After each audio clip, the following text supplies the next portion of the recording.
الحمد لله الذي لم يجعل عالما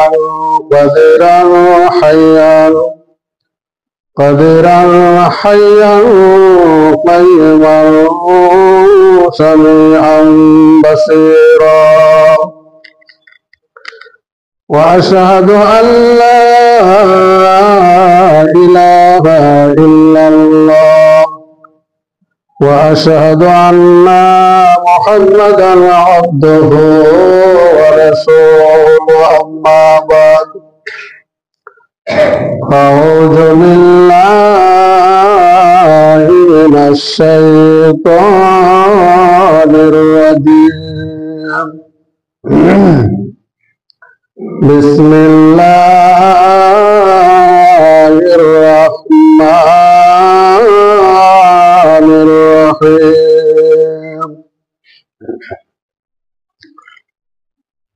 وما محمد إلا رسول قد خلت من قبله الرسل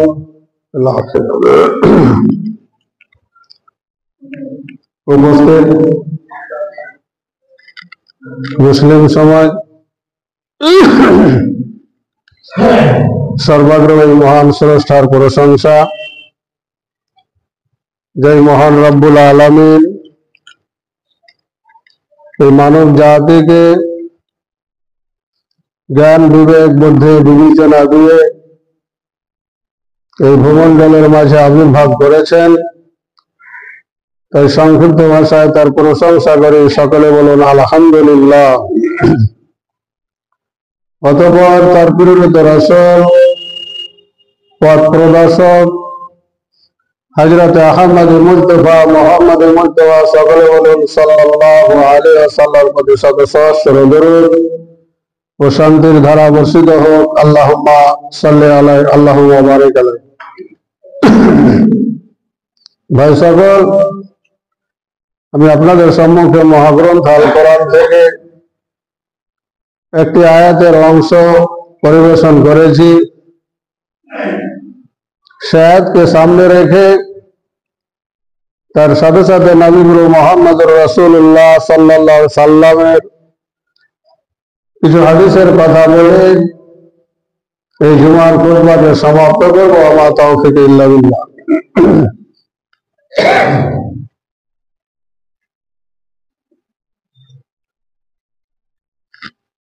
আজকে যে কথাগুলো আলোচনা করব সে কথার মূল বিষয় হবে জ্ঞানের পরিচয়।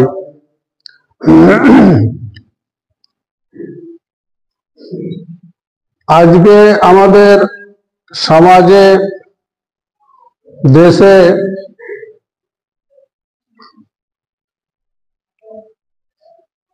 উশৃঙ্খল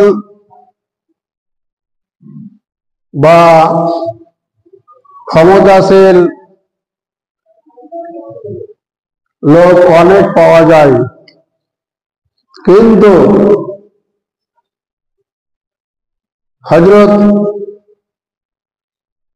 আবু বকর ও আলীর মতো লোক সমাজে খুব কম।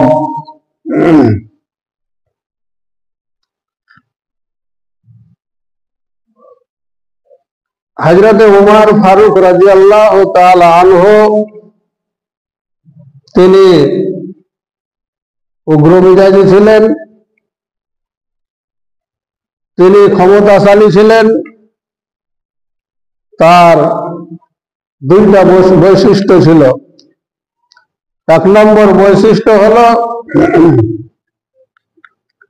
যে তার চোখে যদি কোনো অন্যায় ধরা পড়ত বা কিছু অবাস্তব কিছু শুনত, তাহলে তার একটাই বৈশিষ্ট্য ছিল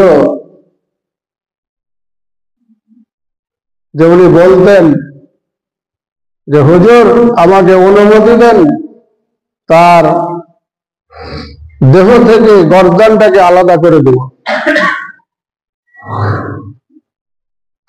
আবার আরেকটা বৈশিষ্ট্য ছিল যে উনার সামনে যখন কোরআন ও হাদিসের কথা আলোচনা রাখতেন আর উনি তখন বলতেন যে আমি যে কথার উপরে আছি এটা ভুল, সঙ্গে সঙ্গে মাথা নত করে মেনে নিতেন।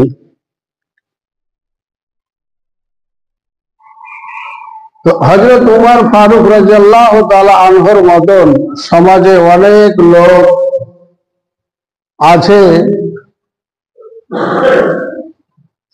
যে উশৃঙ্খল, চঞ্চল, ক্ষমতা দেখিয়ে সমাজটাকে বিভ্রান্ত করে, কিন্তু আবু বকর আর আলীর মতো যে সমাধান দিবে এরকম লোক খুব কম।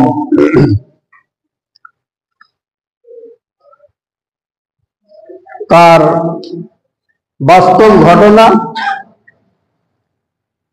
আল্লাহ পাকের নবী মুহাম্মদ সাল্লাল্লাহু আলাইহি ওয়াসাল্লাম যখন মৃত্যুবরণ করলেন, ওই সময় হযরত আবু বকর রাদিয়াল্লাহু তাআলা আনহু সেখানে ছিলেন না, সুনহা গেছিলেন। খবর যখন হয়ে গেল যে নবী মুহাম্মদ সাল্লাল্লাহু আলাইহি সাল্লাম মারা গিয়েছেন, তো সাহাবায়ে কেরামরা একদম কেঁদে ব্যাকুল হয়ে গেলেন, অস্থির হয়ে গেলেন, শোকাহত হয়ে গেলেন। হযরত উসমান গনি রাদিয়াল্লাহু তাআলা আনহু কথাই বলতে পারছেন না, শুধু পায়চারি করছেন। হযরত আলী রাদিয়াল্লাহু তাআলা আনহু কথা বলতে পারছেন না, জমিনে চুপচাপ বসে আছেন। আর হযরত উমর ফারুক রাদিয়াল্লাহু তাআলা আনহু যখন জানতে পারলেন যে নবী মারা গিয়েছেন, সবাই বলছেন উনার যে দপন, উনার যে ক্ষমতা, নাঙ্গা তলোয়ার বের করে বলতে লাগলেন যে যে বলবে নবী মুহাম্মদ সাল্লাল্লাহু আলাইহি সাল্লাম মারা গিয়েছেন, তার গর্দান থেকে মাথাটাকে আলাদা করে দেব। যখন এই কথা বলতে লাগলেন, আর কার ক্ষমতা কথা বলার, তার সামনে প্রতিবাদ করার? যদি তো তারা বুঝছে, তবু আর ওর সামনে আর কথা বলার ক্ষমতা হয় না।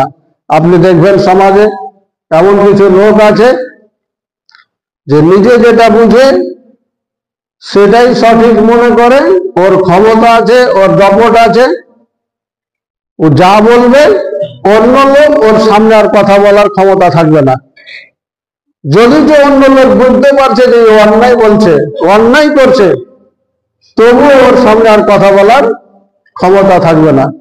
ঠিক তেমনি কেউ আর কথা বলতে পারছে না হযরত উমর ফারুক রাদিয়াল্লাহু আনহুর সামনে।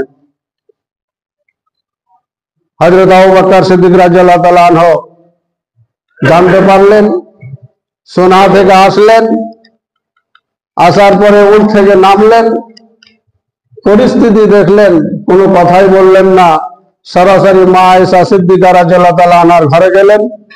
দেখলেন নবী মুহাম্মদ সাল্লাল্লাহু আলাইহি ওয়াসাল্লাম ইয়ামানি চাদর দিয়ে ঢাকা রয়েছে, মুখ থেকে কাপড়টা সরালেন, দেখলেন যে সত্যিকারী নবী দুনিয়া থেকে বিদায় গ্রহণ করেছেন, আর কোনোদিন মরবেন না। তিনার যে মরণ ছিল তিনি মৃত্যুবরণ করেছেন। চুম্বন দিলেন, ঢেকে আবার বাইরে আসলেন।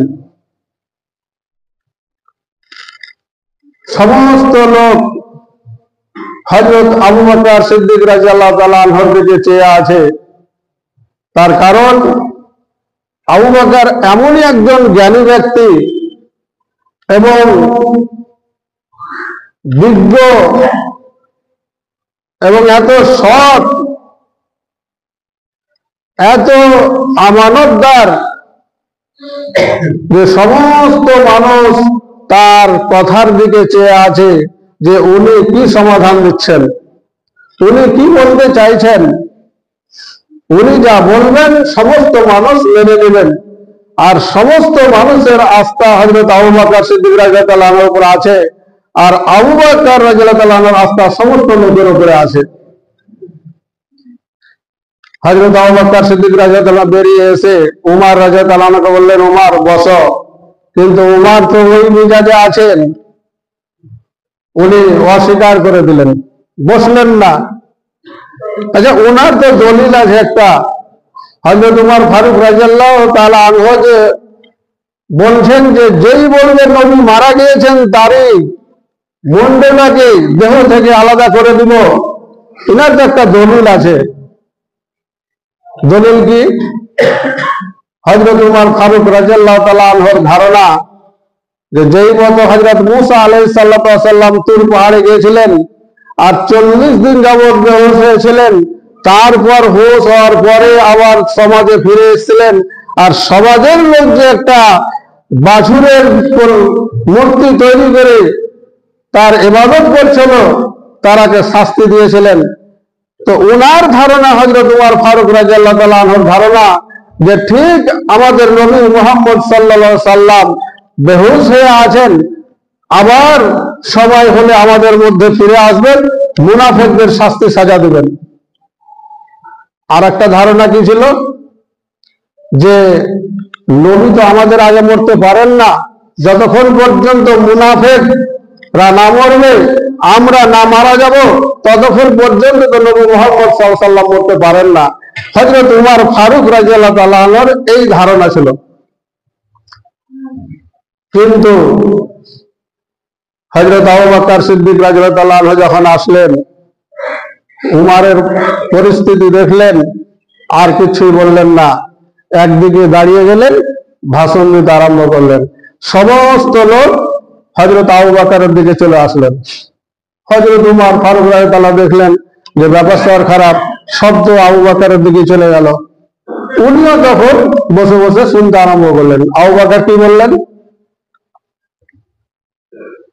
হযরত আবু বকর সিদ্দিক রাদিয়াল্লাহু তাআলা আনহু আল্লাহর প্রশংসা করলেন, নবী মুহাম্মদ সাল্লাল্লাহু আলাইহি সাল্লামের উপরে দরুদ পাঠ করলেন, তারপরে বলতে লাগলেন, মান কানা মিনকুম ইয়াবুদু মুহাম্মাদান সাল্লাল্লাহু আলাইহি সাল্লাম ফাইন্না মুহাম্মাদান কাদ মাত। হে আমার সম্প্রদায় লোকেরা, তোমরা ভালো করে শুনে নাও, হে যারা নবী মুহাম্মদ সাল্লাল্লাহু আলাইহি সাল্লামের ইবাদত করতেছিলে, মুহাম্মদ সাল্লাল্লাহু আলাইহি সাল্লামের পুজো পাঠ করতেছিলে, তোমরা ভালো করে জেনে নাও নবী মুহাম্মদ সাল্লাল্লাহু আলাইহি সাল্লাম মারা গিয়েছেন, দুনিয়ায় আর বেঁচে নাই, দুনিয়া থেকে বিদায় গ্রহণ করেছেন। ওয়ামান কানা মিনকুম ইয়াবুদুল্লাহ ফাইন্নাল্লাহা হাইয়্যুন লা ইয়ামুত। আর তোমরা জেনে রাখো, তোমাদের মধ্যে যারা আল্লাহর ইবাদত বন্দেগী করতেছিলে, আল্লাহর পুজো পাঠ করতেছিলে, তোমরা জেনে রাখো আল্লাহ জীবিত আছেন, সারা জীবন জীবিত থাকবেন, কোনদিন তার মৃত্যু হবে না, তিনি মৃত্যুবরণ করবেন না। মানুষ অবাক হয়ে গেল। তারপরে কি বললেন? ওয়ামা মুহাম্মাদুন ইল্লা রাসূল কাদ খালাত মিন কাবলিহি। মুহাম্মদ শুধু রাসূল, অন্য কিছু নয়।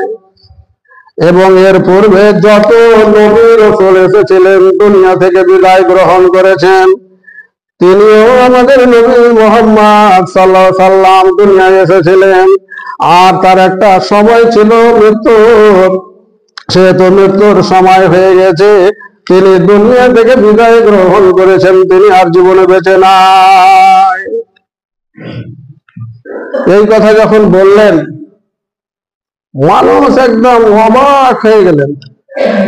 হযরত উমর ফারুক রাদিয়াল্লাহু তাআলা আর পা ওঠে না, মাটিতে বসে পড়লেন। সমস্ত সাহাবায়ে-কেরামেরা মনে মনে ভাবলেন এই আয়াতটা কোথায় ছিল, আমরা তো কোরআন তেলাওয়াত করতে থাকতাম, কোরআন পাঠ করতাম, কিন্তু মূলত কোনোদিন হয়নি নবী আমাদের মারা যাবেন।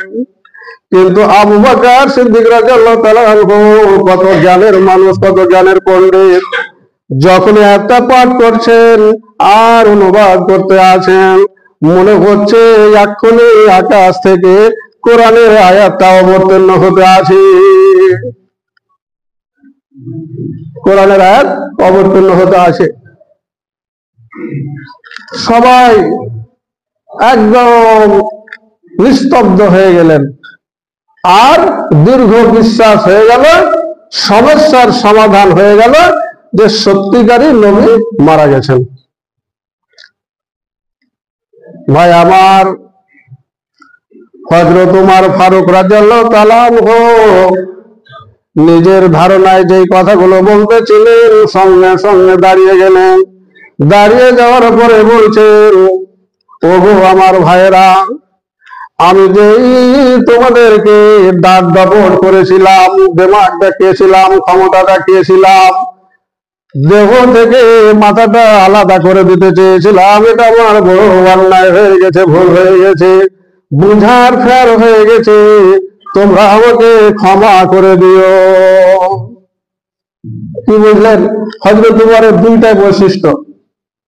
প্রথম বৈশিষ্ট্য হলো তার চোখে অন্যায় ধরা পড়লে, অন্যায় বুঝতে পেলে, পারলে, শুনতে পেলে ওর কোনো কথাই ছিল না, হুজুর আমাকে অর্ডার দেন, তার মুন্ডটাকে দেহ থেকে আলাদা করে দেব, এটাই ওনার দাপট।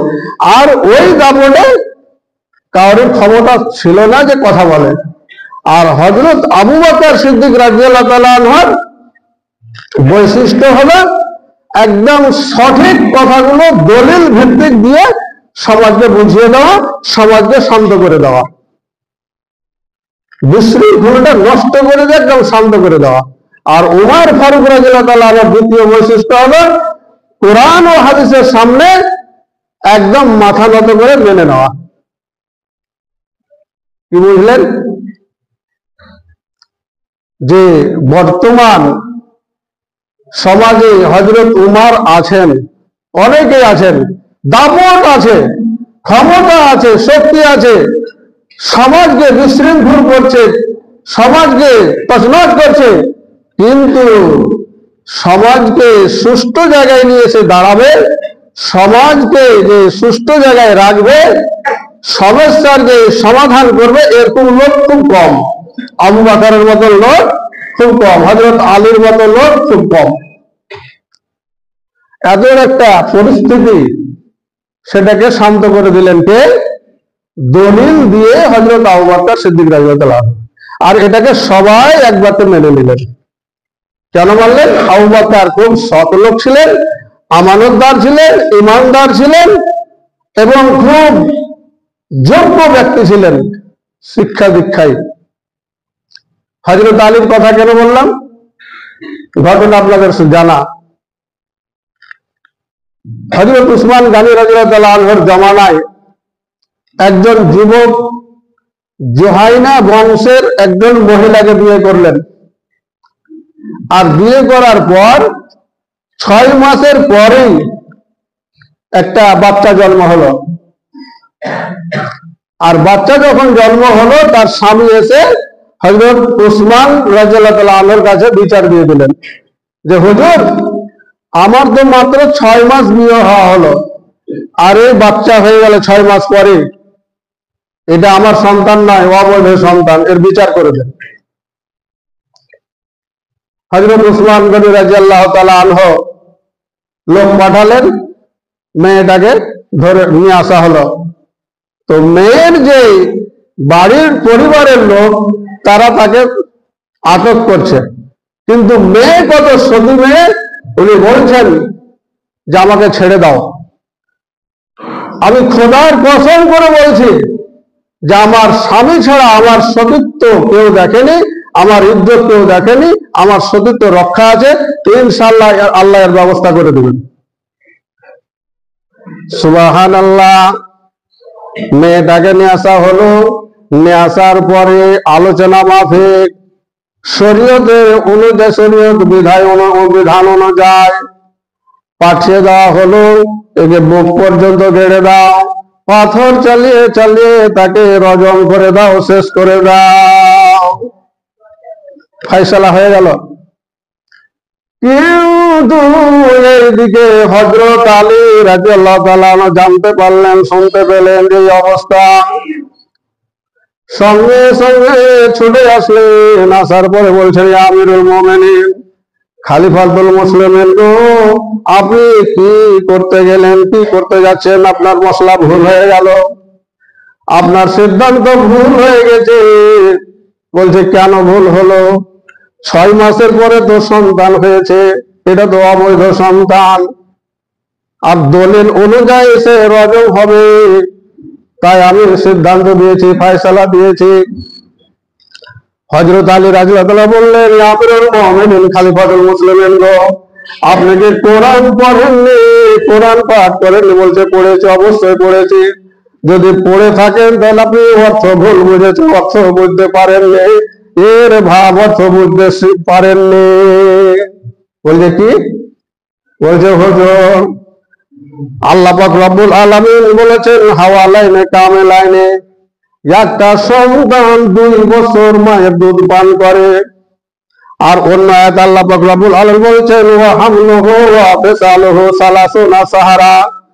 হুজুর গো, আমিরুল মুমিনিন, খলিফাতুল মুসলিমিন, অন্য আয়াত আল্লাহ পাক রব্বুল আলামিন বলছেন, একটা সন্তান মায়ের গর্ভ ধারণ থেকে নিয়ে দুধ খাওয়া পর্যন্ত 30 মাস থাকে। মায়ের গর্ভ ধারণ থেকে নিয়ে 30 মাস আর সময় দুধ ছড়া পর্যন্ত। হুজুর বলেন তো দেখি, যদি 2 বছর বাদ চলে যায়, 2 বছর কয় মাসে হয়? বলছে 24 মাসে। বাকি থাকলো কত? অবশিষ্ট থাকলো কত? বলছে 6 মাস। তাহলে যদি মার গর্ভ ধারণ থেকে দুধ ছাড়া পর্যন্ত যদি 30 মাস হয়, আর যদি 24 মাস বাদ চলে যায়, তাহলে মায়ের গর্ভে কতদিন বাচ্চাটা থাকলো? বলছে 6 মাস। তাহলে 6 মাস পরে যদি তার বাচ্চা হয়, তাহলে ওই বাচ্চাটা অবৈধ না বৈধ?